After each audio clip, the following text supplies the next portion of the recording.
ఆంధ్రప్రదేశ్లో మార్చి 21న జరగాల్సిన 10వ తరగతి ఇంగ్లీష్ పరీక్ష వాయిదా పడింది. ఈ పరీక్షను ఏప్రిల్ 2న 2026న నిర్వహిస్తున్నట్లుగా ప్రభుత్వ పరీక్షల డైరెక్టరేట్ అధికారికంగా ఒక ప్రకటనలో తెలిపారు. రంజాన్ పండుగ సందర్భంగా ఈ నిర్ణయం తీసుకున్నట్లుగా తెలుస్తుంది. ఇక రంజాన్ పండుగ సందర్భంగా మార్చి 21వ తేదీన ప్రభుత్వం సెలవు దినంగా ప్రకటించింది.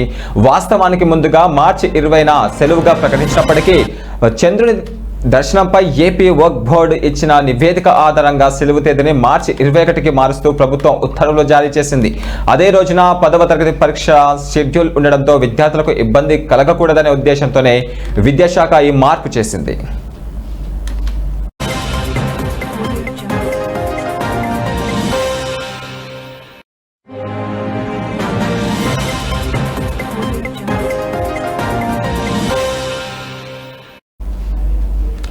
ఇక వాయిదా పడిన 3వ లాంగ్వేజ్ ఇంగ్లీష్ పరీక్షను ఏప్రిల్ 2వ తేదీన ఉదయం 9:30 నుంచి మధ్యాహ్నం 12:45 వరకు నిర్వహించబోతున్నారు. అయితే మిగతా పరీక్షల షెడ్యూల్లో ఎలాంటి మార్పులు లేవని అధికారులు స్పష్టం చేశారు.